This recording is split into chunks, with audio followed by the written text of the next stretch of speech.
You know we be with it, we off in the hood like some wizards. Nobody ever gave us anything. Meant something from nothing, just like magicians. Gotta relearn everything. Just to remember that I was forgetting. Just to remember that we had a vision. Did it all, don't know how I did it. Time to go start season to go and you know those crystal trips.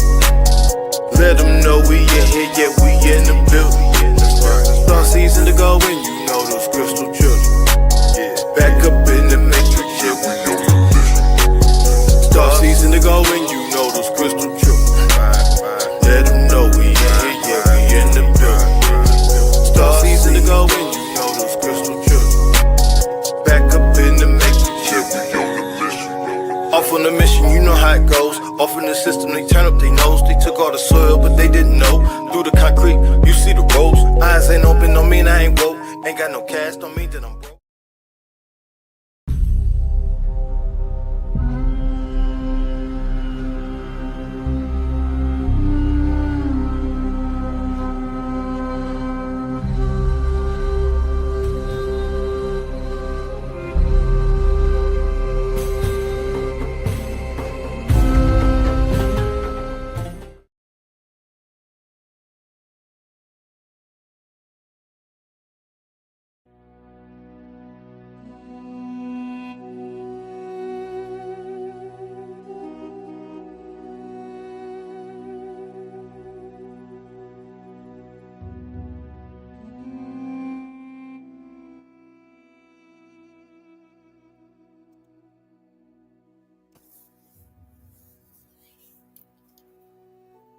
Welcome. Welcome in. That's right. Welcome in to the deep dive, and then you're going to dive. The deep dive is surrounding you because it's you. It's the very quantumness of all that you are and all that you are not, all that you will become and all that you have become. You came here to seek out who you are in formless, from the form. The divine is seeking who they are from formless into form. And you're merging. You're becoming. You're shifting and evolving. Like we've said since episode 1, wash, rinse, repeat. So before we begin, the divine had me pull 3 cards from my Awakening Intuition deck. And here we go. This time the divine told me just drop the cards and you'll see the one as it falls. You'll see it. It'll vibrate to you. You'll see it through your third eye. We've been talking for the last maybe 3 episodes or more about your third eye, about the chakras, about your energy, your creation. And I said creation because you are the creation that gets to create. You do. Whether you believe it or not. Whether you think that this is true or not, the energy is still seeking your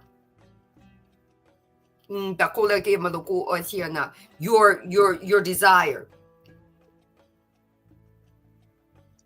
Whether you give it to it verbal or energetically, it is going to act on your behalf because that's what it was created to do.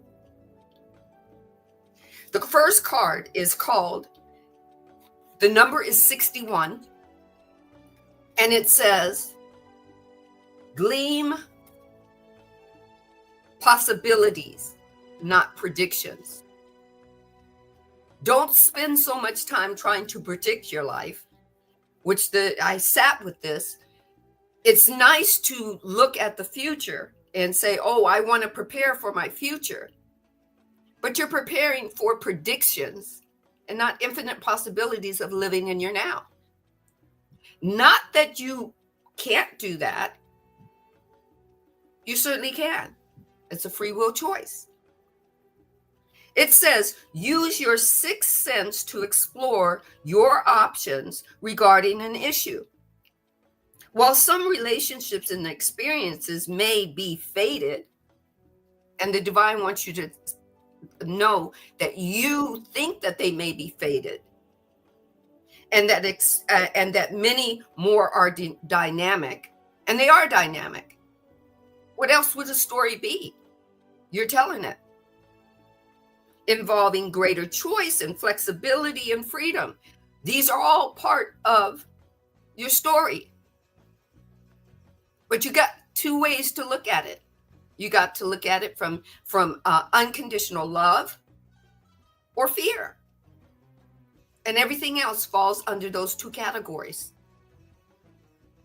Glean your possibilities, not your predictions. Not anybody else's predictions about you or predictions about yourself that it may not work out. And it's true. Some of your choices might not be for your highest or greatest good, but you get to dive in to see if they aren't, or to see if they are. Life happens organically due to collective shifts and individual free will. Not everything can be predicted. Co-create the future by taking a calculated, healthy risk. Then the divine said, the next card, it has number 19 on it if you're into numerology. It says, notice intuitive thoughts. Notice intuitive downloads and epiphanies. Claircognizance and the intellectual psychic pathway is trying to break through the personality of your subconscious, of your ego. There's nothing wrong with your ego, but your ego can be really noisy when it's trying to protect you. And it hasn't discerned if how it's trying to protect you is for your highest and greatest good. So if you say you're claircognizant, if you say that you're an empath, break through it with the power that you have within you, through your third eye, through your crown chakra, through your heart, your heart space. Break through the noise. You've got the power to do that. You don't have to wait for somebody to come do it for you. That's all Ra is saying. Ra is saying, I'm dropping you all the nuggets, and you get to decide if you want to use it or not. Notice insightful thoughts appearing fully formed in your mind. Break out of the box of epiphanies. Epiphanies are just stories that might possibly happen. And they're built up in your mind. And then when they don't happen, you get disillusioned. It's just energy looking for a way to serve you. You get to decide if it's serving you for your highest and greatest good. Right? It says, large and layered chunks of wisdom arriving instantly like a computer download, and the aha realizations are, tap into them with your third eye. Tap into them with your heart space. How did they make you feel? Deep dive. A calm, still mind creates more room for guidance. That's what I'm learning now, to be calm in this moment of change, because the divine is changing me. Tell you the truth, I thought I was, okay, I'm done. I know what I'm supposed to do. I'm comfortable with it. Ooh, there's that word. I'm comfortable with it. And then the divine said, nope, there's more. Sandy, you can tell everybody else. Deep dive into the change. You got to do it too. Right? And the third one, it's number 60. It says, consider the spiritual perspective. You considered everything else. You looked outside at the world, and the world told you what's going on and how bad it's going to be, and how things are going to change, and maybe you won't fit in anywhere because, oh my God, things are changing. Oh my God, there's tariffs. Oh my God, there's this. Oh my God, there's that. Consider the spiritual perspective. Tap into the deep dive into your cognitive ability to discern from your spiritual, from the 3D of you. You're a multi-dimensional being, and there's many facets to you. The spirituality of us has never been taught to us in the way that it's opening up now. And it's not going to be the exact same way for each of us. I am not going to be exactly like Marcus. Marcus is not going to be exactly like me. And we are not going to be exactly like you. So that's why I always say, take what resonates, leave what doesn't. What works for Marcus might not work for you. What works for me might not work for you. What works for you might not work for me. But we are wholeness. We are all the body of the divine. It says, look at a situation through the eyes of spirit. While there are many perceptions or perspectives of each and every situation, the spiritual perspective reveals how you might heal or grow through a circumstance, or how you might use an experience to enlighten, I love this, or help others. Because sometimes you going through something it's not about you directly. It's about what you're about to learn about yourself, because you're about to enlighten someone else that the divine wants you to enlighten. Especially when you never thought that you'd ever talk to anybody like that. Or I never, no, that's just not my cup of tea. And that's just exactly where the divine wants you, or wants to experience you experiencing life with this person for, who knows, a very brief moment. You could walk into the grocery store, have this conversation with the person, and never ever see them again. Consider that moment through the eyes of spirit. Create your own deeper meaning regarding relationships, circumstances, and or events through your spiritual perspective. So take what resonates from this book read and conversation, and let's just employ or implore Ra to give us more knowledge, give us more wisdom, share it with us. And then we get to sit down and whether it's in your prayer room or in your meditation room, or whether you're speaking to other people, you get to take it in, and it gets to nourish you for your highest and greatest good, the way it needs to nourish you. It might not nourish the next person that's sitting next to you having a conversation about, oh, I saw, Ascending Beyond Limitations, and they might not have liked it, but you took it in and chewed it up, and it tasted, delicious to you. And they might have said, oh, that left a bitter taste in my mouth. It's okay. That's their perception. And you have one too. Back to you, Marcus. Or over to you, Marcus.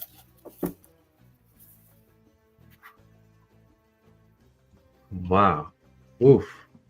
What a start. And as we move into this space, I would just like to bring us into a little bit of grounding, a little bit of centering. If you guys would like, you can join me in taking a few deep breaths, and we're going to take these breaths nice and slow, consciously and fully through our body. And for example, we're going to breathe through the nose deeply, and then we're going to draw that breath all the way down the body, like it's traveling down the chakras, and then allow it to anchor and ground into the earth to help bring you grounding, stability, and inner peace. And with that, you can always guide your nervous system, your mind, and your emotions to ground to the earth as well. So we're going to start with going ahead and taking a couple breaths, relaxing our body. And I'll play a little bit of chime for us.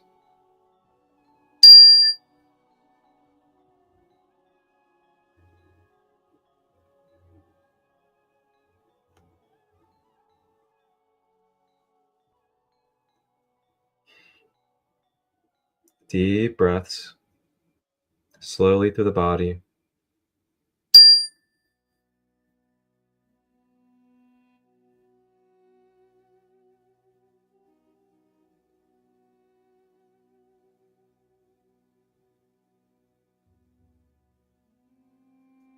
And one more.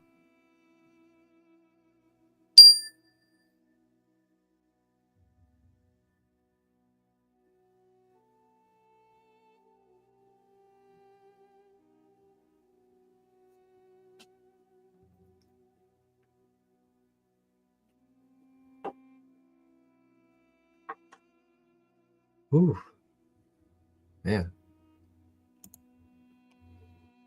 And with that being said,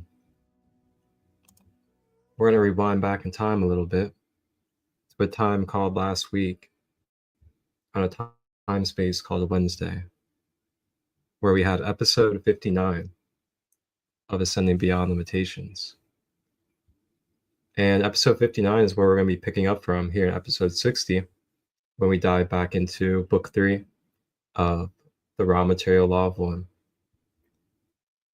You know we be with it, we off in the hood like some wizards. Nobody ever gave us anything. Made something from nothing, just like magicians. Gotta relearn everything.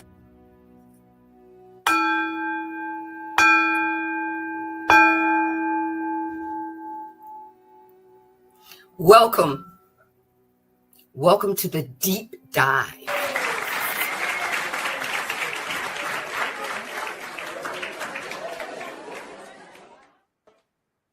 Wow.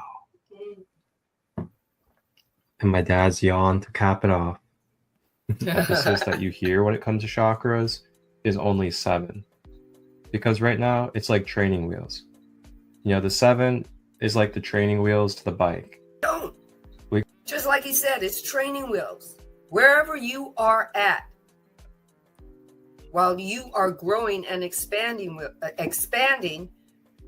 your wheels are there to support you. But I was trying to get to my third eye without dealing with all the 3 chakras that were activated from birth. Your root, your sacral, and your solar plexus. Or AKA being too open, as Ra was saying. We have mental manipulation, psychic attacks.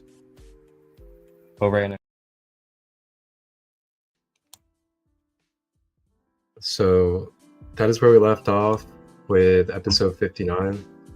Talked about psychic attacks, our intuitive center, the third eye, and we went over how to balance the third eye, what it means on the metaphysical side as well as the physical.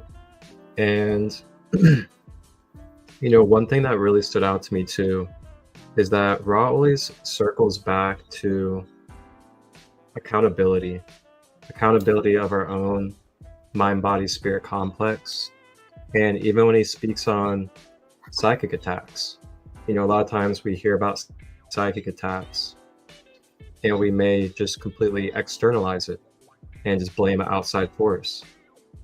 And what Ra kind of reminds us, just like with everything else, is that there's a level of accountability.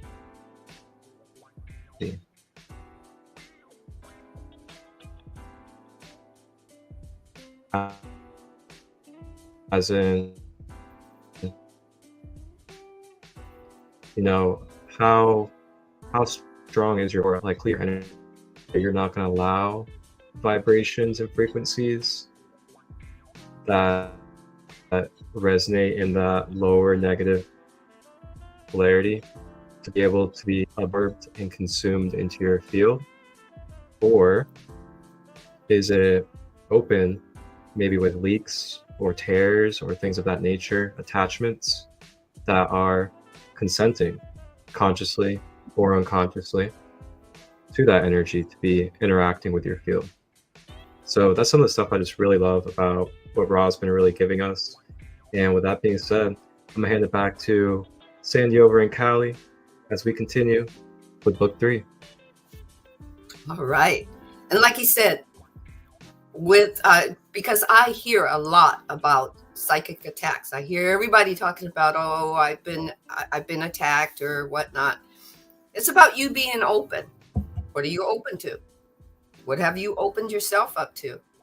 Have you closed energy exchanges? What do you believe? Do you believe people are stealing your energy? Do you believe people are sending bad mojo to you or putting you on a negative energy hit list? That's all Ra's talking about. Our energy is ours. I remember my mom from the time I was knee high to a duck to the time I graduated high school, hearing her say, nobody can steal your joy, Sandy, but you can give it away.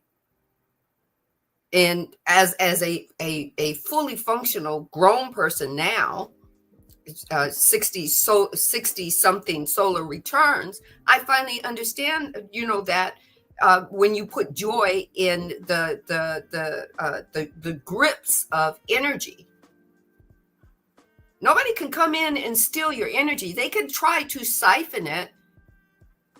They can try, because they can basically, what my mother would call, people can try you. They can only succeed if you allow them to. They'll come in and try to be a leech, or they'll come in and try to push your buttons.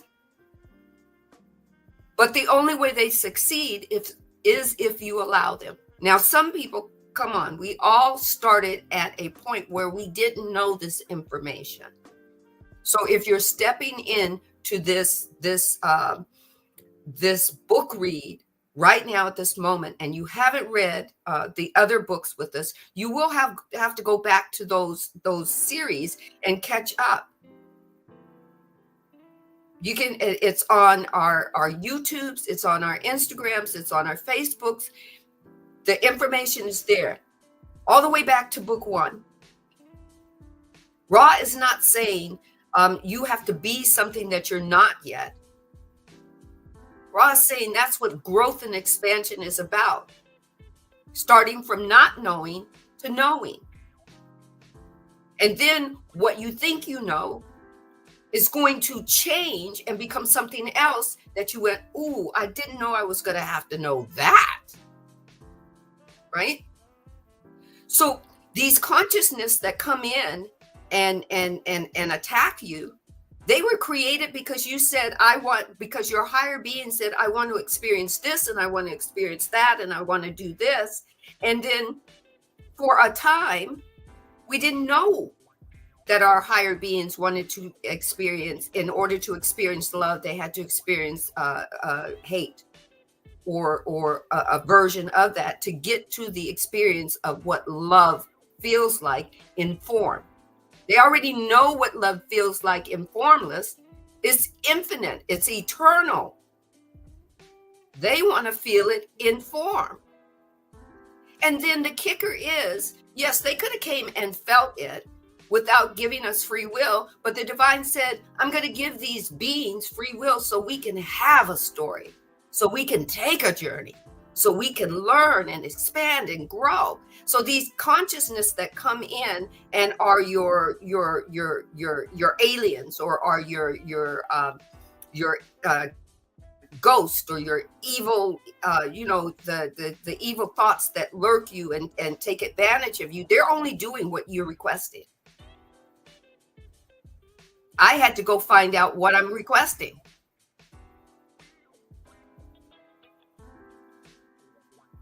What story was I giving that energy, that consciousness to come in and be, or give me a psychic attack? I had to deep dive, because it's my story. And that's all Ra is saying. Ra is saying, take responsibility for your story. It started somewhere. It doesn't have to end the way you, the negative way you think it's going to. I'm always going to be laden with this evil story. I'm always going to be the victim of my childhood trauma. No, you get to change the story. I'm not saying you didn't have it. I'm saying you get to change it. And when you know your power, oh, here we go. You were born with the power in you. That's why you were given those chakras. That's why you came with 3 chakras already active. Your root, your sacral, your solar plexus. They were already active in you as you came through the birth canal.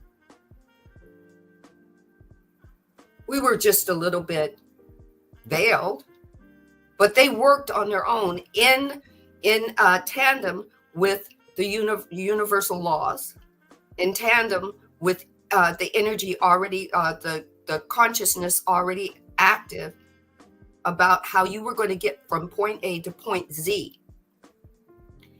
The moment that you become aware, not conscious, but aware, it changes the whole ball game. You get to stand up at bat and you get to look at the ball and see it hit your bat as you swing like you never saw it before. You get to change your story and hit the ball out of the park. That's all Ra is saying. And guess what Ra said? I'm staying here. I may not walk this earth anymore, but I'm staying here because I want them to know.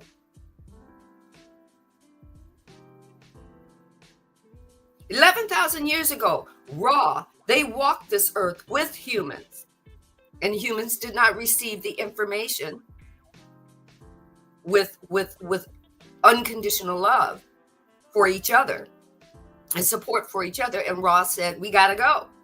They're not ready. And then they said, but we're not going anywhere. We're staying here, and we're looking out for them, and we're going to make sure that when they're ready, we're ready to transmit. So here we go. The questioner says, would you expand on what you just said on the expelling of the breath? The previous paragraph, Ra was telling them to walk around the subject that was that they were channeling through, walk around them and breathe in and expel out. To do it 3 times. It was done. Now the questioner wants that explained. The questioner says, I'm not quite sure of what you mean. Ra says, I am Ra. The repetition of that performed well at this working is advisable if the circle is walked in less than the appropriate configuration. The questioner says, but you mentioned the expelling of breath to the left, I believe. Would you tell me what you meant by that? I am Ra. It is as you have just accomplished, the breath being sent above the instrument's head from its right side to its left. The questioner says, is there anything that we can do for the instrument after she comes out of the trance to help her recover from this attack? I am Ra. There is little to be done. You may watch to see if the distortion persists and see that the appropriate healers are brought into contact with this mind-body-spirit complex. In the event that any difficulty persists, and then Ra says, it may not. This battle is even now being accomplished. Each may counsel the instrument to continue its work as outlined previously. The questioner says, who would be the appropriate healer, and how would we bring them into contact with the instrument?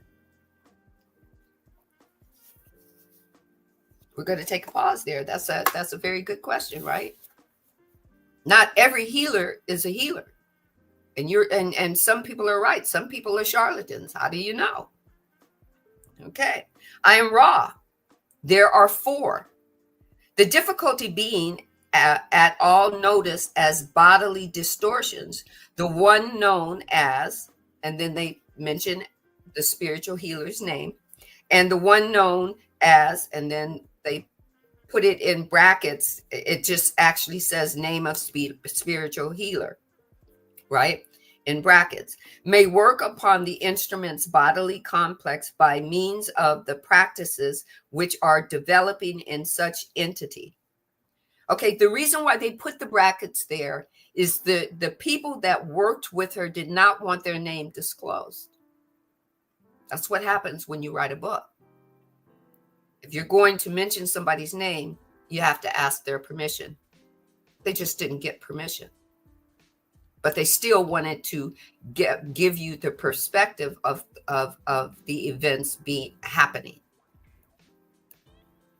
Right?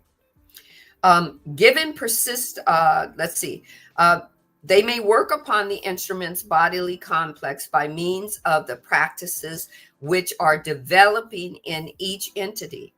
Given persistence of distortion, the one known as, and then of course they don't name, it's a allopathic healer. They give you what he or she does. An allopathic healer shall be seen.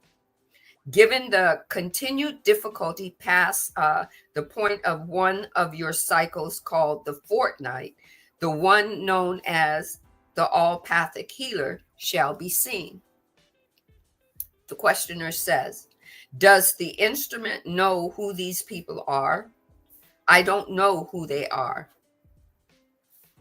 And the Ra says, I am Ra. This is correct. She knows, right? The questioner says, is that the sum total of what we can do to aid the instrument? The Ra says, this is correct.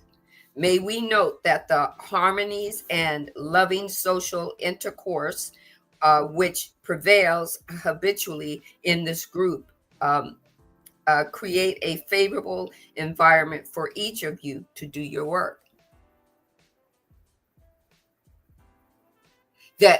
Did you hear the word that Ra chose when we're exchanging energy? Intercourse. We think of it as sexual, but it's exchanging energy. Ra just says that's unconditional love that this group shared, as they're allowing this mind-body complex to channel Ra, that they're all in cooperation with each other. It's unconditional love.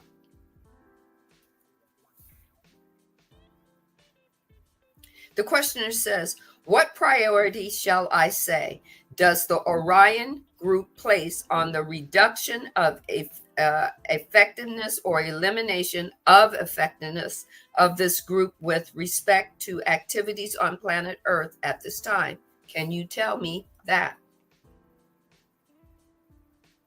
I am Ra. This group, as all positive channels and supporting groups, is a greatly high priority with the Orion group. This instrument, bodily distortions, are its most easy, unbound and unloosed distortion, dissolving the mind-body complex if the Orion group is successful. This particular group, having learned to be without serious chinks, we say, the mind and spirit complex for vibratory patterns. In other channels, other chinks may be more evident. It's just saying that, there was more than just us in this third density. There was more, as we know, that the divine seeked itself as. There could not be an Orion group. There could not be the reptilians. There could not be any of that. They are not separate from the divine. They are seeking themselves as they came to play with us. They were invited to come play, be consciousness. They just decided that they didn't want to take bodies, human bodies, and play that way. They wanted to be onlookers, and they wanted to take notes, and some of them decided that they were going to be onlookers while they were feeling the negative polarity. They got to make that choice. It was a choice.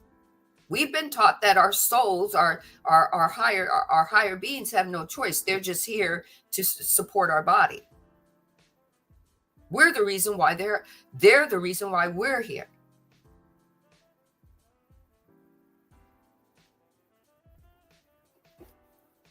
Wow. Back to you, Marcus, before we continue on. Oh, we have the hiccups. Yeah. Got the bubbler going on over here.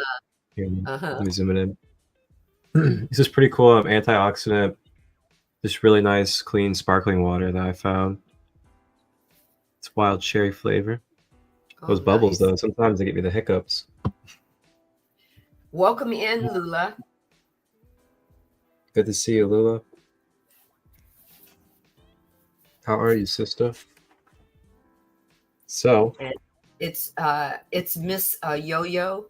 I saw you came. I'm not sure if you're still in, but welcome in. Cool.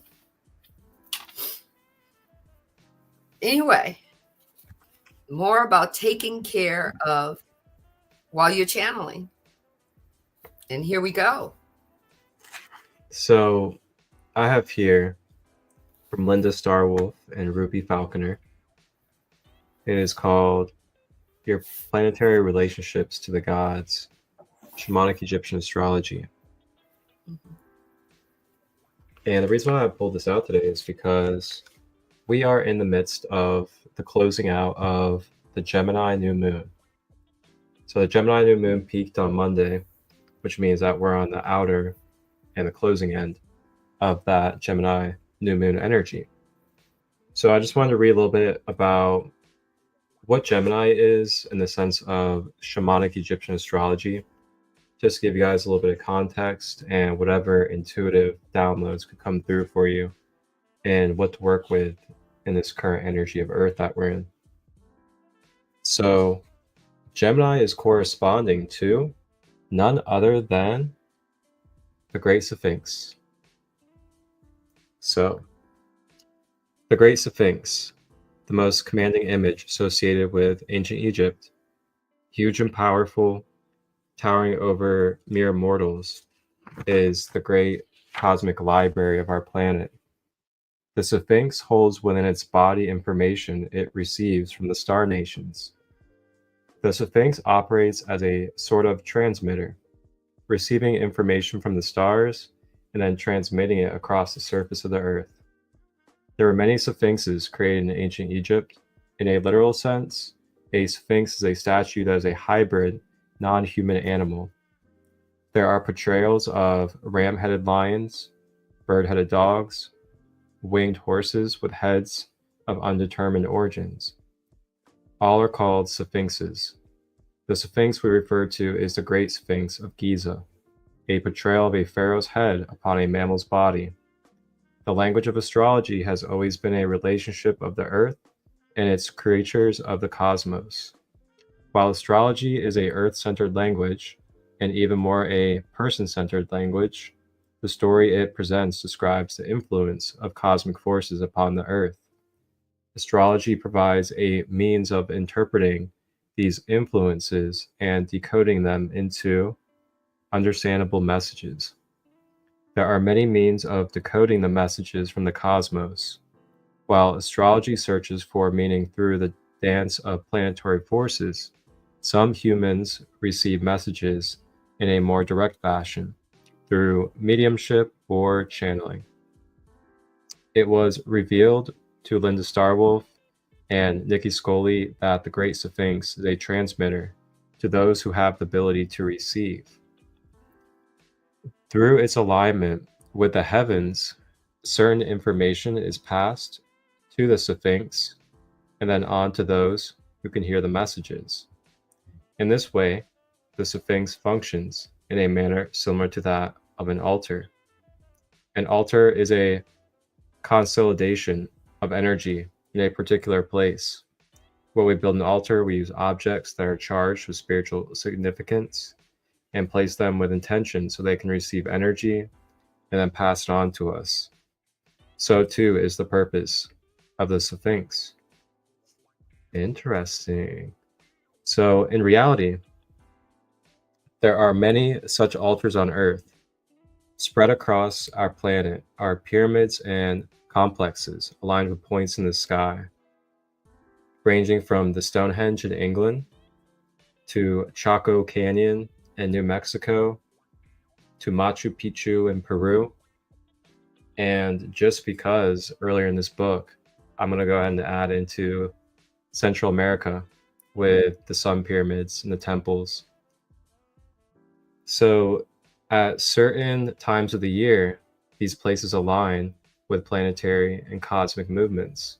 The existence of these places, clearly built with great care and dedication by ancient peoples, provides a constant source of fascination and curiosity. The energy of these places is laden with significance, and for those who are sensitive to these energies, deeply meaningful. In shamanic Egyptian astrology, the Sphinx is associated with the sign Gemini. And you guys do have two Geminis right here co-hosting this podcast. And we do it on Wednesdays, which is also Mercury Day. And Gemini is ruled by Mercury. So Gemini is the first of the air signs, all of which are associated with the processes of the mind. Gemini is traditionally associated with communication, and these individuals are curious, talkative, and mentally facile. Interesting. I've never seen facile by itself. Their minds leap quickly from one subject to another, almost as if they are tuning into different frequencies. Gemini is associated with the planet Mercury, messenger of the gods. Mercury was portrayed as a youth with wings on his heels and on his helmet. He flew through the air, carrying the messages of the gods and goddesses back and forth. So too, the Gemini individual is often a messenger and interpreter of thoughts and ideas. They are often teachers, writers, or communicators of one sort or another. In shamanic Egyptian astrology, Mercury is also Thoth the Atlantean, and the sacred scribe of ancient Egypt. Thoth represents our ability to open messages from the divine and to communicate with inspiration and illumination, as stated above. The Great Sphinx and the many other places upon the earth, similarly aligned with cosmic energies, are the transmitters of these messages of inspiration and illumination to those humans sensitive enough to receive this information. So it's kind of like what Thoth says in the Emerald Tablets or the Kabbalion. You know, they say, those with eyes to see will see, and those with ears to hear will hear. So like there's always going to be like transmissions going on, and there's going to be these alignments taking place astrologically, and there's going to be messages, downloads, or energy that is going to be available for you, but it's your free will if you're open to it. And that's the thing, it's your free will. So the source of the information received by the Great Sphinx of Giza is none other than Anubis, the key to shamanic Egyptian astrology. Anubis has told Linda Starwolf through channel communication that he is the Sphinx, built thousands of years ago as a receiver of information, transmitted from the star Sirius to Earth. Wow. That just like, that really clarifies some things that I actually have known and been sharing with people. And I even shared this weekend at the festival, is the connection with Sirius. So there's a connection with Sirius and canines, as well as the Dogon tribe, as well as Anubis, Isis, and then also, just to put the correlation in there, cannabis as well. And then you call Sirius Canna Major and Canna Minor as well. So it all has a correlation to Sirian frequency. Whenever you're tuning in with canines, your dogs, this was an awesome conversation I had over the weekend. And we came to the realization that, even though dogs may seem like they're limited in this third dimension, it's because they're very active in the fifth dimension, the Sirian energy, which is why they don't need to communicate in human language like we do. It's actually a very third dimensional thing.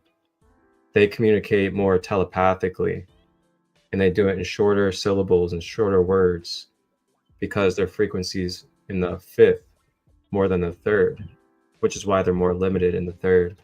It's like it's that paradox thing. It's like a little bit more limited in the third, but due to being a little bit more limited in the third, quote unquote, you're then able to be more capable in the other dimensions because you're not going to have to worry about or focus as much on the third dimension. But yeah, it's really cool stuff. You guys can always look into that. Just look up Sirius, and you can look in the canine connection. There's even a video out there on YouTube. I can't remember. I think it's Universe Inside You, the YouTube channel. They talk about the canine beings coming from Sirius as well. Let's see.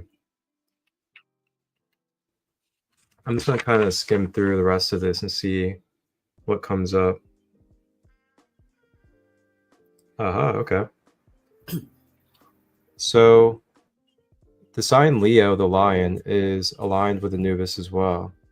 The star Sirius rises after the constellation Orion each night. The belt of Orion points towards Sirius, the dog star. See, there it is, the dog star. Sirius was extremely important to the ancient Egyptians. Sirius disappears from the view for 70 days each year.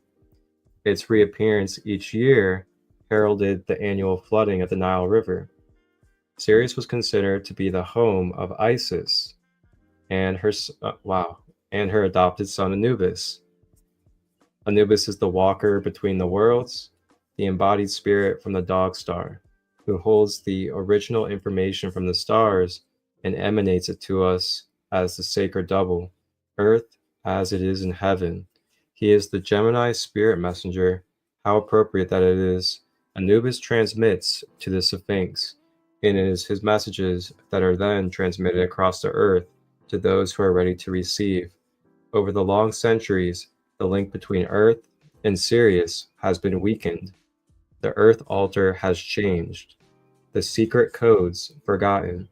It is time, however, for our collective memory to be awakened and for us, once again, to open to the messages transmitted from the skies. Ashe. And back to you. Transmitted from the skies. We are a receiver and a transmitter. Whether we are we're conscious of the world that we live in. Every human being is conscious that they are living. They're just not aware that they're multidimensional. For those who are having their awakening, and I put quotes because it depends on where they're awakening, we have many facets of our life that we are awakening in.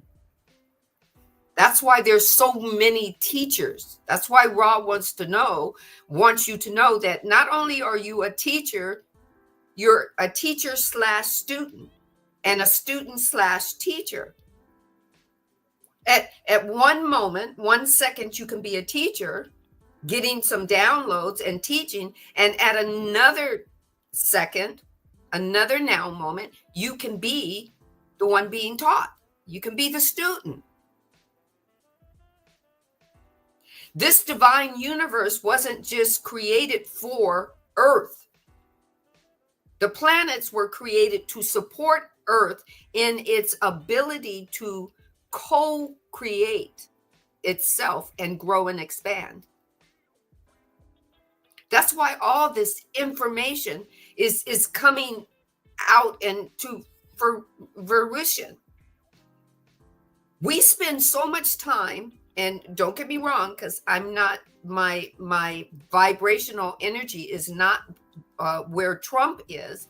But if you listen to some of the things that he says, his higher spirit comes out and gives a download that he's not aware of.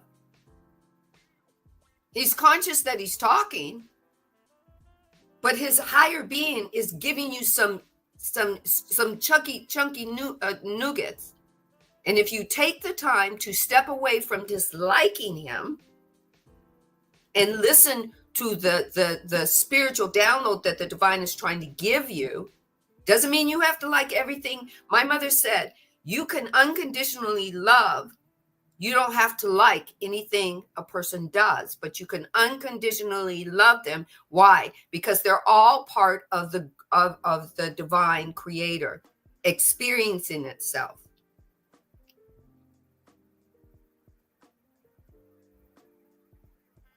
I particularly don't like being in all that energy.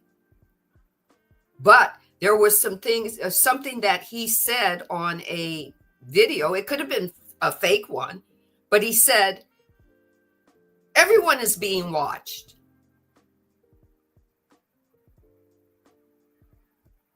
Everyone is being watched, that the divine is watching you. He didn't say who was watching you, but the divine is seeking itself through you. So yes, you are being watched.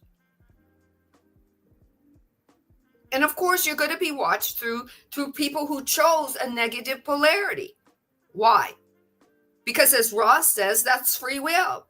Every soul or higher being got the choice to choose negative polarity or positive polarity as part of their path, as part of their growth. By the time they according to Ra, by the time they move up the dimensional level back to the 7th dimensional level, back to merging with the divine, you become, or you get to interactively merge back with the divine, because at the 6th level, you merge back into unconditional love. But guess what? Ra shared that if a higher being decides on the 6th level density consciousness that they don't want to merge back with the divine, they get to turn around and go back. Most of them, if they're in a negative polarity, they are not going to be reborn, but they're going to be interactive in the experience. They're going to become your conscious belief system. If you believe in aliens, they're going to be that for you. If you believe in aliens that are tormenting you, they are going to be that for you. Because they don't have to take physical form. They can do it from the conscious level that they chose in the negative polarity. Why? Because that's free will. That blew my mind. That made everything make sense. My higher being has free will. My body mind has free will. And oh shit, what a ride. And Ra is just telling you, I got the nougats. You want them? I got the codes to you playing your game. Just like in the 70s and 80s where the kids were going and getting these little codes to do the game. They were going, and my son in the 80s was playing his games. I mean, I would buy him games after games, and he'd go in, find the codes, he'd break the codes, and he'd get to the highest level, and then he goes, "Oh, Mom, I'm in a week or two, he's done. I got to the level that I wanted to do. Can we go trade this game in and do the next level?" Raw is giving you that. You don't have to take it. You don't have to use it. But Ra says, I'm giving you the cheat codes. And the divine says it's okay. Been there, done that, as a dimensional, a multi-dimensional body, mind, soul complex or spirit complex. Now we're sixth density.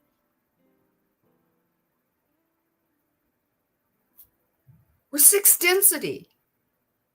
And we're collective. They're a collective body.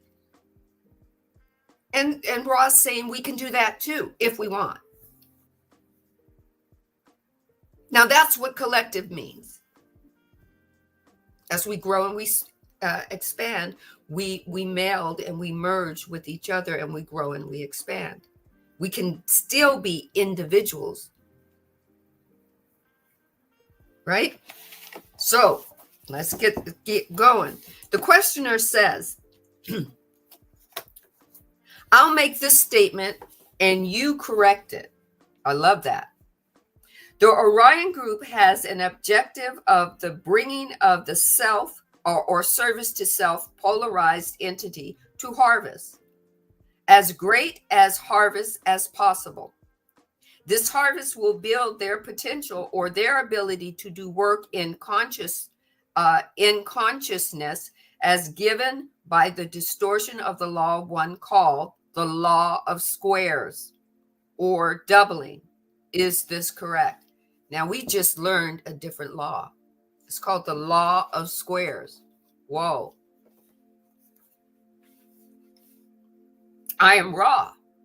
This is correct. That's all Ra says. This is correct.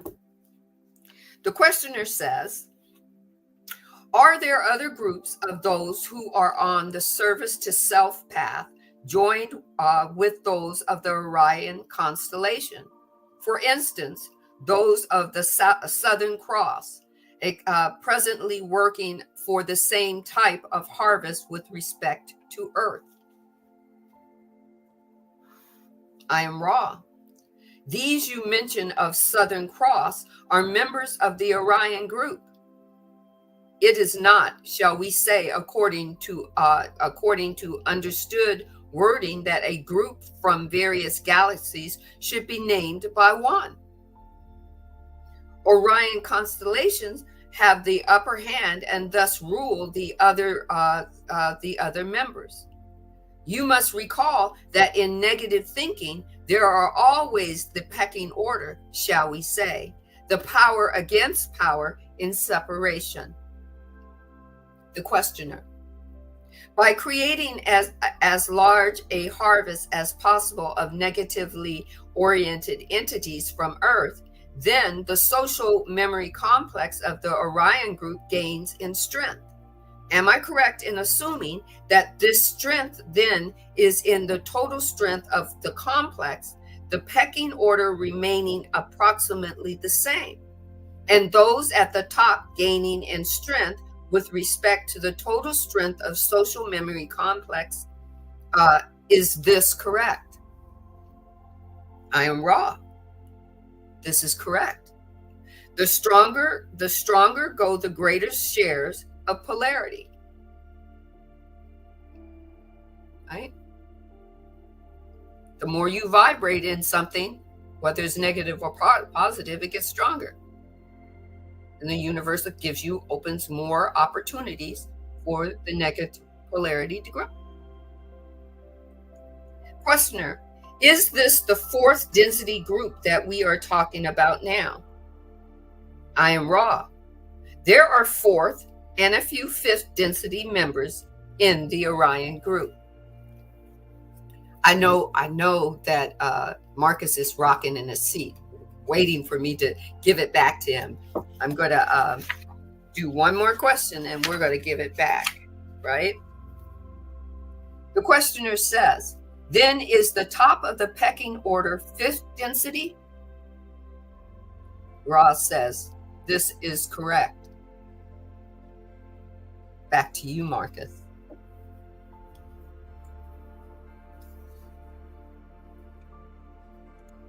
Boom, back to me. Boom. Boom, The shakalaka. Orion. Boom. The Orion, huh? The Orion, and then they were asking about talking about the other one. What was the other one? The other one was Southern Cross. Ooh, it's about to be fun. Southern Cross, okay. So, And they also all right, mentioned, guys, we're about to have some fun. they were also talking about the law of squares or law of doubling. I think I don't know it by the law of squares. I think I've heard about the law of doubling. Interesting. Okay, well, we'll start with a little bit of starseed action, and we're going to look at the Orion group. So we're going to look at what the Orion group is from the Ascension Glossary site, ascensionglossary.com. It's basically like an index glossary for galactic knowledge and ancient knowledge as well. And you can find anything about, higher dimensional confederations, about different planetary systems, about galactic history, about different intergalactic tools, all sorts of things. It's really cool. Like, you can also look up what timelines are and what the Akashic records are, things of that nature. So as always, when we read any of these knowledges, just like we do with, the raw material, this goes with this as well. Take it or leave it. If it resonates, it resonates. If it's planting a seed, it plants a seed. But also consider that this is not about good or bad. This is not about being scared. This is just about understanding the contrast of the dualistic planes and the type of beings that exist within these different planes. And that's it. So with that being said, we're going to read a little bit about the Alpha Draconians Orion group. So the directional life force correlated through the NRG grids is hierarchical and managed by the Alpha Draconian system that spans between the Draco constellation and the Orion constellation. However, multiple conflicts exist within the system, and the fight for its resources exists among many species. The reptilian and draconian levels of contingents. There is a vast system of bottom feeders and defectors. So I'll just give you guys a very, very simple example of how you can see this replicated or being reflected upon our planet here on Earth. So if you look at how this systematic structure that we're kind of in the mainstream of, you look at how it's built, it's very hierarchical. It's very, everything at the top, and then from the top basically becomes bottom feeders, and then you get bare minimal. Yeah, I mean, it's a tough conversation to have, but when you look at the way that our society's been structured for a good while, these are tough conversations we gotta lean into and grow together with, because there's a lot of us that are just struggling, homeless, so many different things going on. But that's because when you can look at this type of information of these draconian systems, it's what has been going on, which is why there's been a call from the planet for different beings of the different star systems to come here so it can help restore the grid and bring order. But that's besides all of this. It's really interesting, though, how you can see this taking place as an observer when you start to learn this information and how these systems work. And it's designed in specific ways. So continuing, the Orion group is a satanic force. Now, when we say satanic, we're not saying satanic as in the way of like, you need to be scared of Satan and like all that type of stuff. It's more of the vibration. It's saying the vibration of extreme ignorance, of being in very, very deep darkness of unconsciousness of the way that you're behaving, acting, and using your energy. So that's what it's basically saying. So they have a vibration of a negative, just like Ra says, vibration of a negative polarity. They chose the negative polarity, which is service to self, as opposed to the positive polarity, which is service to all or others in wholeness, which includes themselves. Yep. Okay. I hope that helps, guys. We're not saying the devil and heaven or hell, or the devil or the Almighty God. That's not what this is saying. That's just the words that they chose because that's what's in our dictionary and glossary. Yeah. Okay. So continuing, and this is going to get a little serious a little bit, and what we're going to read. And this, again, as much as it's a hard conversation to have, these kind of things we see on the planet. And so they have ideologies surrounding using females as slaves or breeders, seeking territorial dominion. So, that's starting wars in order to infiltrate different places and take over the land, those type of things. And then with that, also removing of cultures, so uprooting people from their roots. A lot of us don't even have any clue of what our lineage is or what our ancestral bloodline is. So their position in the NAAA, which is what they call the Negative Agenda Alien Group, and its consortium of negative polarity aliens is called the Black Sun Program. They are a predator force with a predator mind, which is mainly responsible for creating much of the negative ego and humanity through mind control programming, and they have introduced financial and debt enslavement to the planet Earth through the banking cartels. So last thing I'm going to talk about with this is they say they're responsible for creating much of the negative ego in humanity. So you think about how we have what we call the reptilian brain or the reptilian mind, which is like our lower nature, so to say. So that's like that lower animalistic, predator-like nature that we do have embedded within our human nature. So that is like a draconian lineage energy, but that's not about good or bad. That's actually in place in our human being for specific reasons. It helps us have instincts. It helps us be able to, tap into aggression if we were needing to be aggressive, either to save our life or save somebody else's, or, do things that ultimately a very high vibrational light being is not going to have the human and animalistic instincts to be able to do. So that helps our human self be able to have those type of characteristics to work with. Now, there's positive and negative polarity in contrast that comes with the draconian brain or the reptilian mind, but that's kind of more on the positive side. Now, the negative side of the ego with that could be, like Sandy said, service to self. You just start living for money. You don't care who you step on the toes of. You start, sacrificing people that are close to you to try to get to the top. You're just lying to people, betrayal, like all these type of things, just to have control and power. That's the negative ego of the human, so to say. So that's a little bit about the Orion group. I'm gonna see if I can find something about the squares. So what was that called again?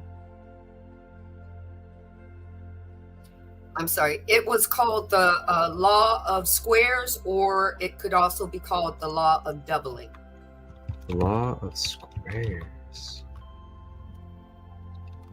And guys, while he's looking, the thing about our reptilian brain, it served us while we had amnesia, or while we were veiled. It allowed us to live. It allowed us to our ego self, our ego personality looked at the world outside and brought it into us, and then that reptilian mind helped us stay alive, to make choices. Maybe we didn't know then that it was a free will choice. We were just making choices, and sometimes those choices, the protection for us was keeping others at arm's length, not socializing. And some of us just got stuck in that reptilian mind. Yeah. Some got stuck, and some enjoyed it. I like how you added that. Right. So what Ra is saying with our seeing with our third eye is that we get to discern by asking questions to people. We find out if they're stuck or if they're enjoying it. And if they're stuck, maybe you're in their path to help them get unstuck, maybe. But if they're enjoying it, then you get to decide, I don't want to play this game. I'm going to go into another area of the playground. I'm not playing with this person. Mm-hmm. Right? I'm not going to tell them that they need to stop, because they're not going to listen to me. I'm just going to get out their way.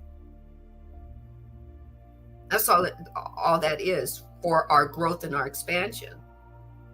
It's not wrong to have a reptilian mind. We will always have that. That will always be part of us. We were created with that. The Creator created us with everything that we would need to survive and tell a story. Did you find it? Yes, I did. Good old AI is quite the quantum friend we have. Yes.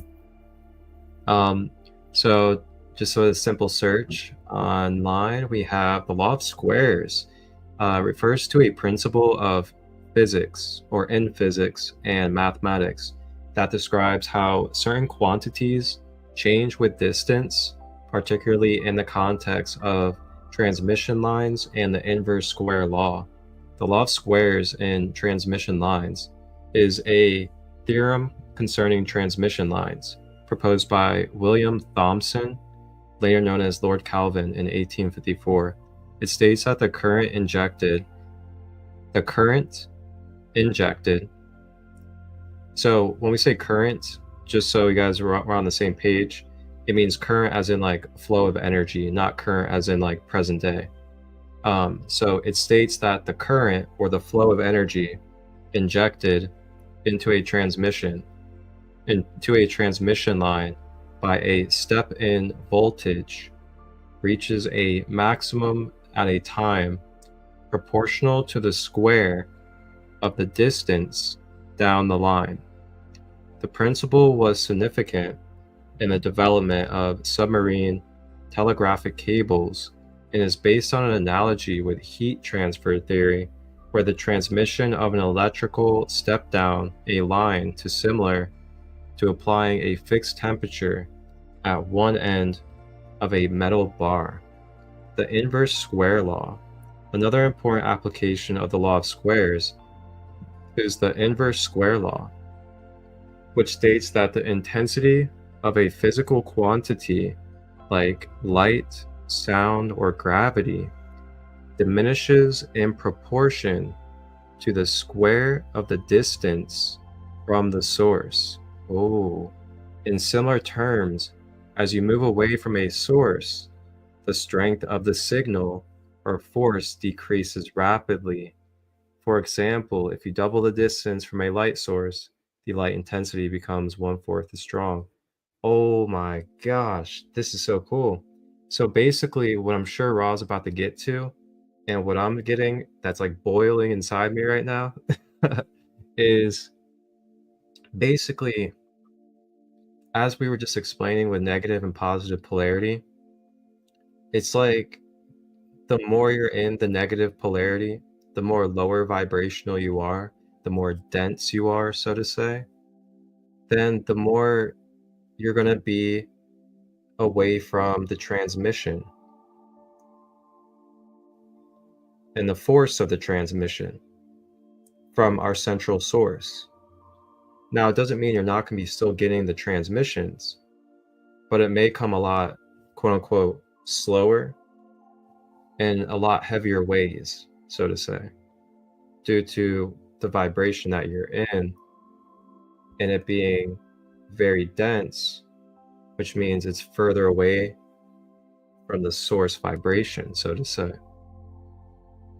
And that makes a lot of sense too if you think about, I think there's a law called, it's like the law of diminishment, where it basically talks about how like everything begins and then it has its rise and then its peak, and then after that it has its drop down or descension, and then into death and rebirth.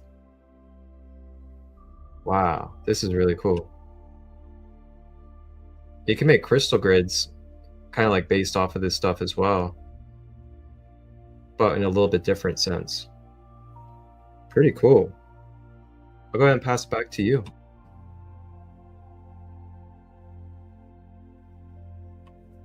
You know, this is what I'm saying, that Ra isn't just giving us tidbits, man. He's pulling off some chunks, some chunky stuff, right? So the questioner, it's 11:26 on my side.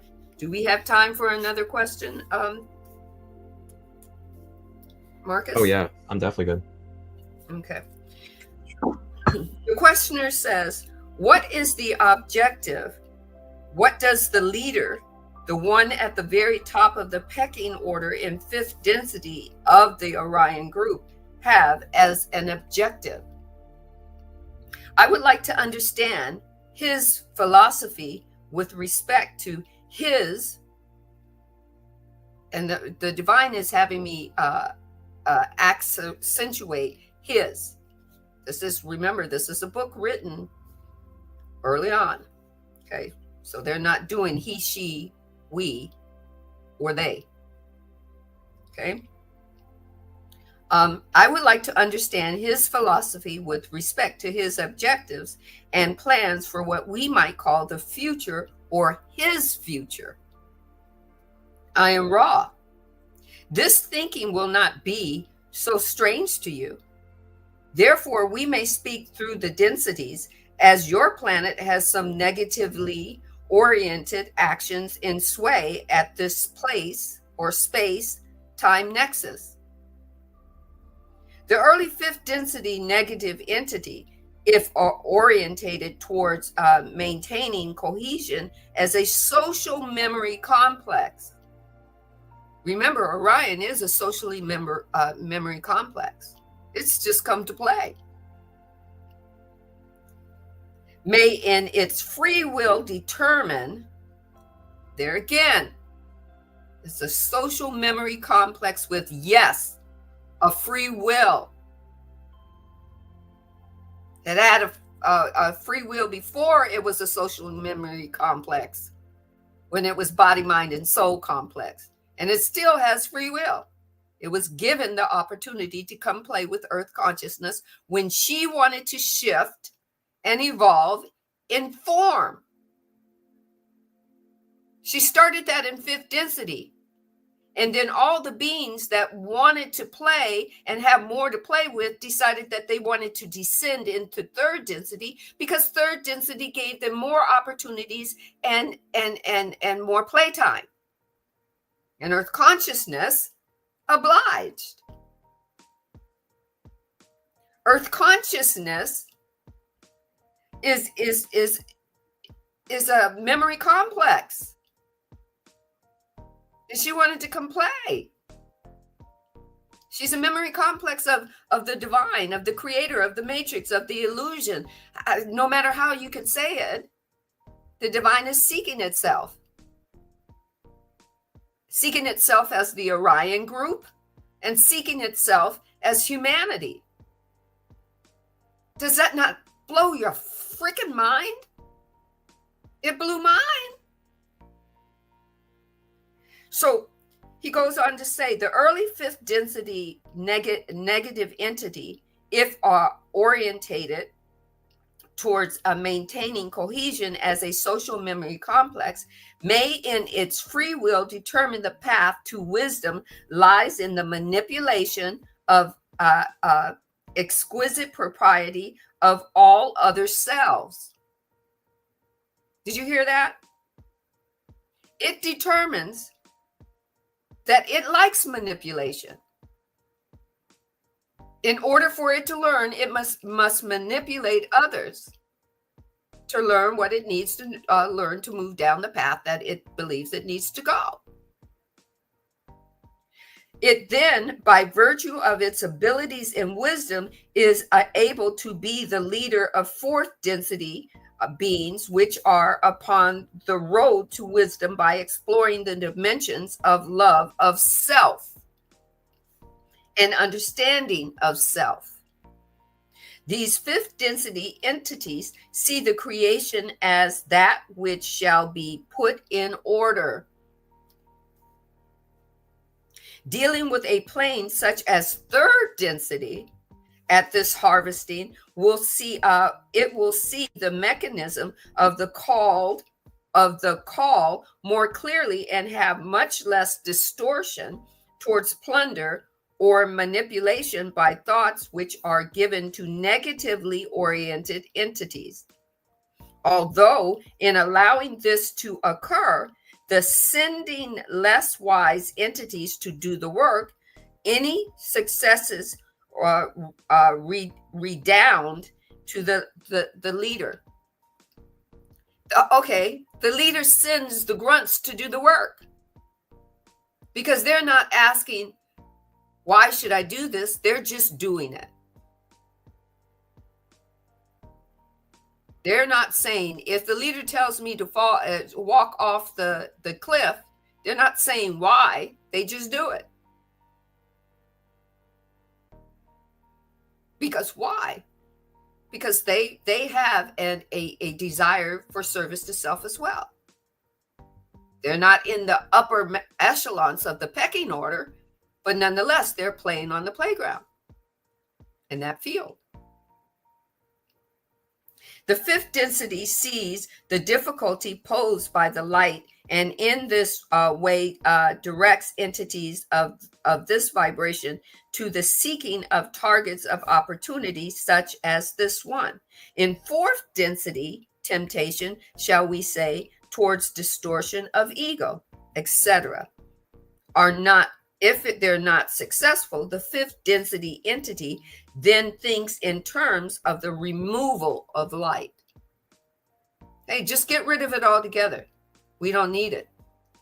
You know what the removal is? The divine just gave me your heart chakra. Heart chakra can pierce anything. Men don't use their heart chakras when they go to war.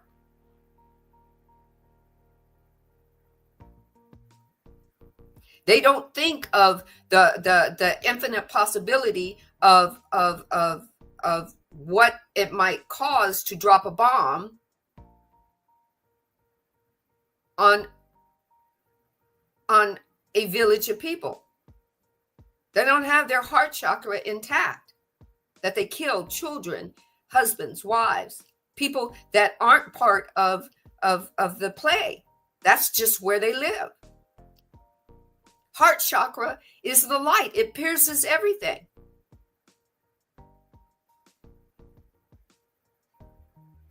Back to you, Marcus. Oh, Marcus just stepped away for a minute. So I'll read the next question. When the Orion entity who waits us seeking the opportunity to attack is with us here, can you describe his method of coming here, what he looks like, and what his signs are? I know that this isn't too important, but it might give me a little insight into what we are talking about. I am Ra.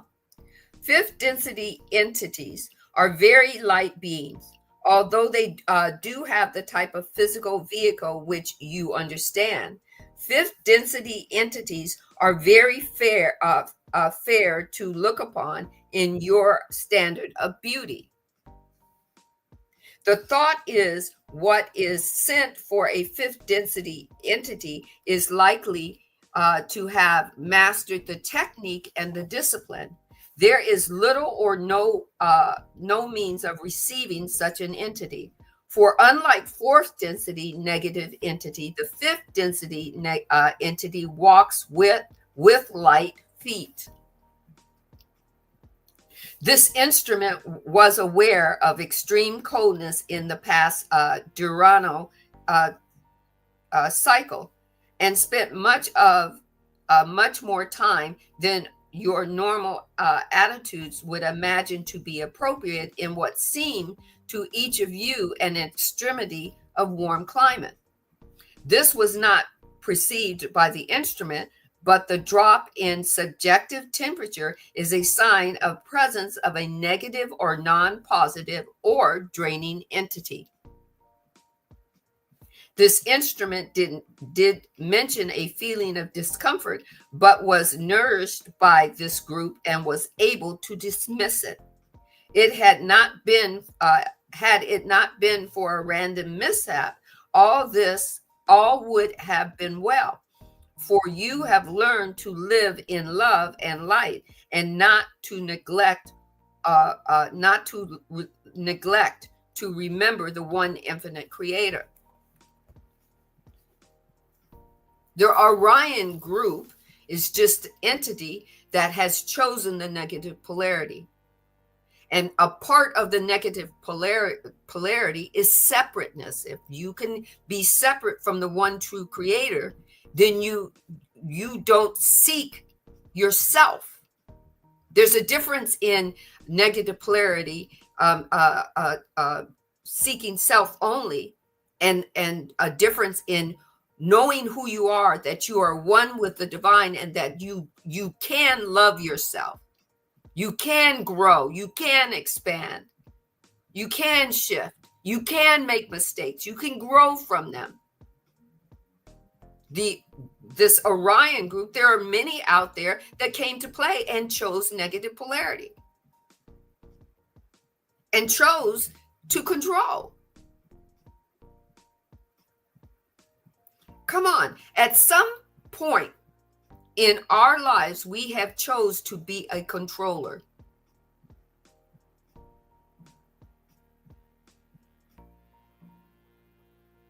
We moved from it, but it felt good having control in your work ethic, having control in raising your family and raising your kids, and not letting things get away from you and whatnot. But you grew and you expanded from that because you chose the service to all paths. You chose to serve your children. You chose to serve your wife. You chose to serve your girlfriend. You chose to serve your boyfriend. You chose to serve humanity. That was your free will choice. And then you grew and expanded. And then in certain other areas, you're still doing the service to self and control. It's part of life to grow, to change.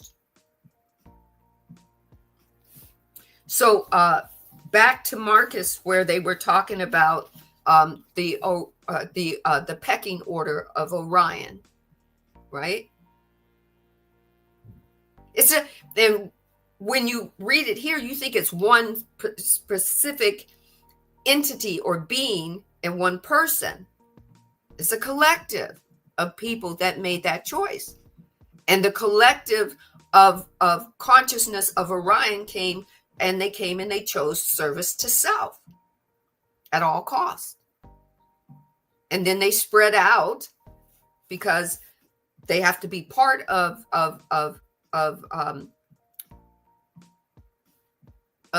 individuality, because we are individuals and they're here to serve us. Fifth density, they're saying Orion, you can't, they're not, yes, they're going to look like ghosts. They're going to look like spirits. They don't have like fourth density and third density bodies.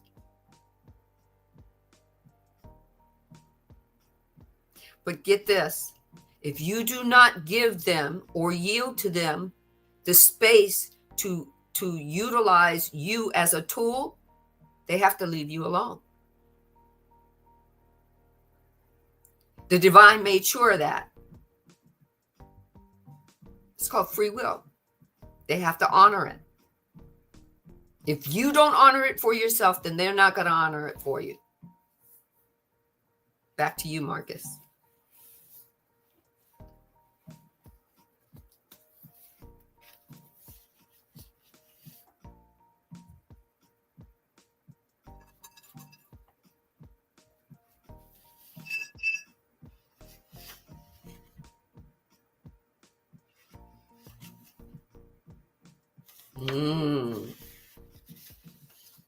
We got here the heart chakra,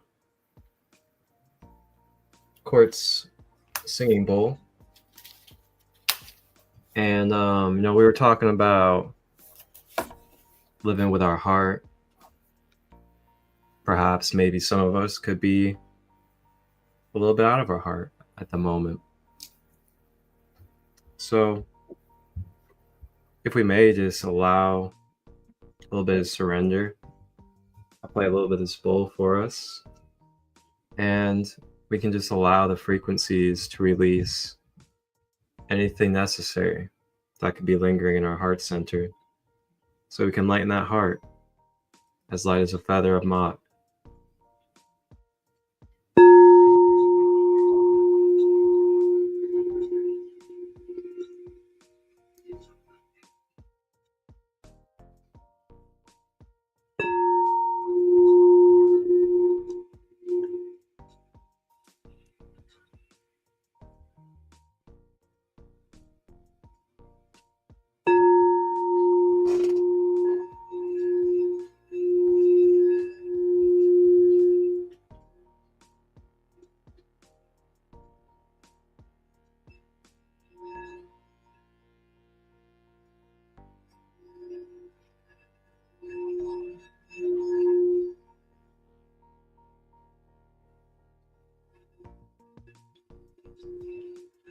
Consciously breathing with the breath through the heart center.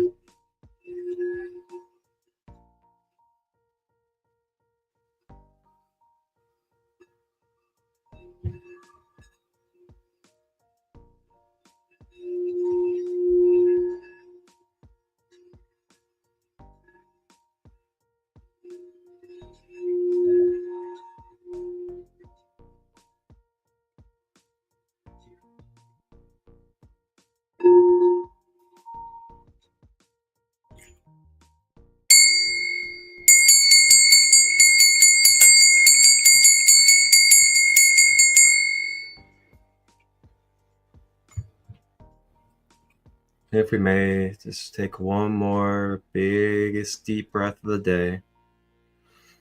We're just bolstering up that chest and bolstering that heart chakra. And release.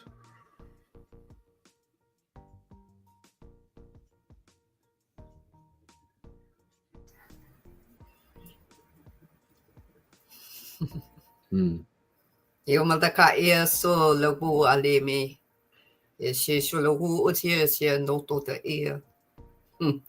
Yo no toka e se no puku utia she no toku u naki akuate. Paliki and toko ocean nake e no miki e she lu na me te e she loku atena. Paliku ane maku ane te ola be.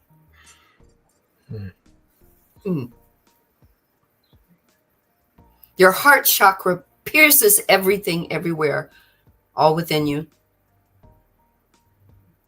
Your heart chakra shines a light so that as you're walking, some people see the shine. They may call it, "Ooh, you glow today. Oh, I love your makeup. It's illuminating." They don't know where the shine is coming from, but it's piercing everything as you move through your day. The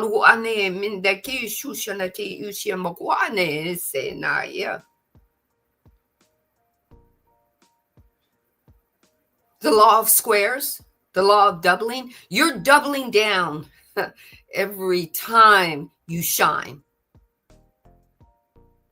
It doesn't have to be words. It doesn't have to be a thing that you do. You carry the shine with you.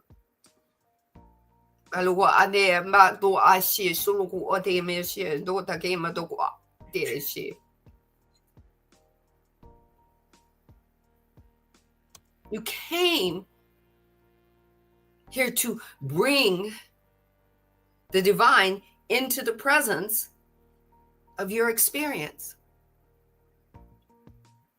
You're no accident. You're on purpose with the purpose of shine.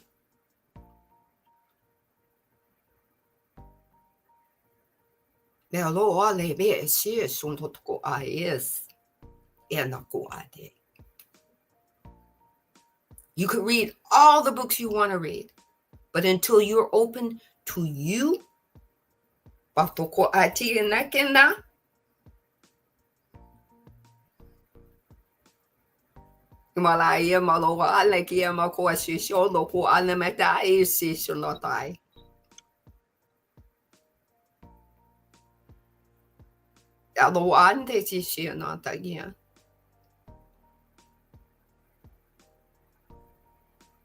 you came to shift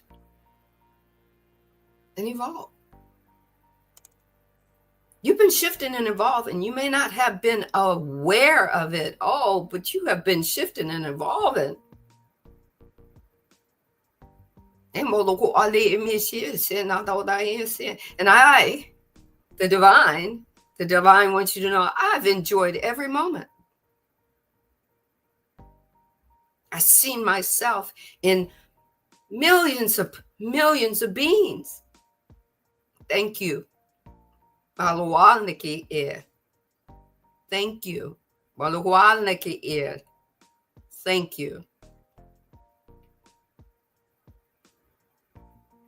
Malikia says Soloko ane ena kuatekia so Balikia Mandoko a Bali ia Namatu ia Shirso no Toko a Toko a Nemehia.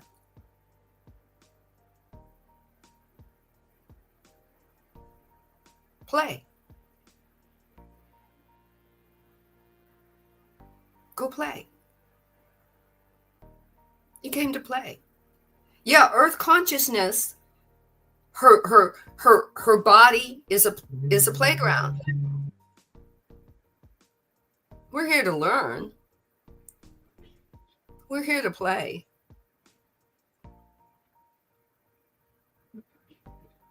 Now like him atoko aleme shi shuloku untai. Back to you, Marcus. Welcome in, Starlight. Back to me. All right. Well, I wanted to take a moment while we're all here, and I just want to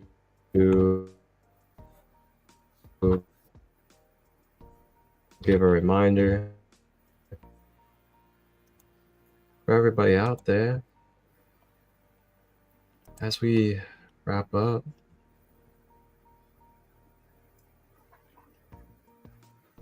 Uh-oh. Are we freezing?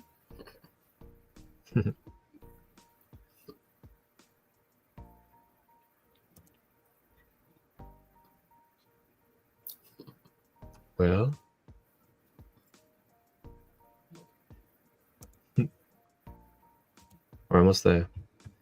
But I'm having problems with my tooth again. I need to push it up there.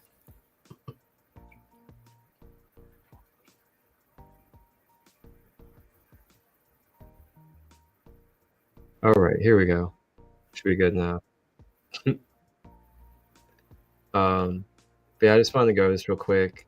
Retreats coming up this year, and I just wanted to let you guys know what we have available. And these retreats we got going on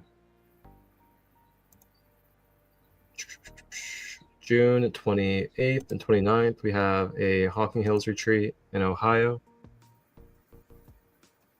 And then July 12th and 13th, we have a first ever holistic healing for military veterans. This is active and non-active members. And this retreat is for them in support of, healing and moving through PTSD, trauma, how to reprogram, do shadow work, and integrate their past as well. So then we're gonna have a Sedona, the big old Sedona vortex for Lionsgate, which is like one of the biggest portals of the year. And actually that's when Sirius, Orion, and the pyramids align, is Lionsgate. So that'll be in Sedona. That's in August. Then we have a drum medicine retreat in Hawking Hills, Ohio in September. October here in Ohio, we're going to have a Peruvian shamanic healing retreat, and we're going to have a real Peruvian shamanic team out here in Ohio. 11/11, we have Soul Fam Thanksgiving in Mount Shasta, and then a New Year's retreat. So I just wanted to let you guys know of all the retreats coming up, and you guys can go to this website anytime. The website is listen.to/sacredlight33, and I'll go ahead and put that up on the screen for you guys so you guys can see how to get there directly. And then Sandra, do you have anything you want to announce? I am right now working on my YouTube. I will be transitioning to YouTube to grow and expand. I will be doing Instagram. I will be doing my Oracle and Light Language cards on Instagram. And I'm going to tell you, I came out of meditation and it was like, okay, I'm ready, right? I'm ready for it all. So join me on my YouTube. Join me there. I've already got so much going on there that you can tap into, but I will be live there. I will be live on my Spotify as well with my my podcast. So things are changing, and change is good. It's scary, but oh my God, it's good, right? So a lot of my I'm also working on my website. If you've tried to look at my website and you couldn't get to it, everything is in flux right now. Be patient with me, because the change is going to be, what the divine tells me, phenomenal. And I'm excited. I'm so excited. I just can't hide it. I'm about to lose control. Growth and expansion. I like it. So thank you. Growth and expansion, baby. Growth and expansion. Also, my socialtap.com, it's under construction. So be patient. All right. Thank you so much. Boom. Thank you, Star. With that being said, at 1:44 on the time, this does it for episode 60 of the Raw Material Law of One, Setting Beyond Limitations. Wow, we are at 60. This has been, woof. What a ride! And we're at the middle of book 3. We got 2 more books to go. Stay with us a while. Sit with us a while. Everything might not resonate with you, but there's something might. See you next week. Same raw time, same raw channel. Come deep dive with us. We got more. That's right, guys. That's right, guys. Like and subscribe. Woo. And love you. Don't forget, if you may, please, as you see on the screen, like and subscribe. Get that algorithm flowing for us to help support. Share with others. Everybody. Thank you. One love. He said, uh-oh. One love. I love you. Wholeness and balanced love. What's going on? Or just like, come on, technology. You can make it to the end. You got it. Come on. One love, everybody. You need to hear this if you're a spiritual seeker looking for transformation. Imagine 3 days of cosmic alignment where mind, body, and spirit converge in the divine vortex of Sedona. From August 6th to 9th, join us for the Lionsgate 8/8 Retreat, a journey into the heart of healing and self-empowerment. Led by Sacred Kingdom's own Marcus Christolight Robbins, alongside shamanic energy practitioners Heather Lynn, Rebecca Jones, and Sam, this retreat offers a unique blend of holistic flow shops, nature exploration, and communal connection. Picture yourself diving into various healing modalities, each session designed to peel back layers and reveal your true self. From sunrise yoga to sunset meditations, every moment is crafted to align your mind, body, and emotions. And it's not just about the workshops. Explore the mystical vortexes of Sedona with guided hikes, and enjoy delicious vegetarian and vegan meals, all while camping under the stars. This is more than a retreat. It's a chance to be part of a conscious community, a space where vulnerability is welcomed and transformation is inevitable.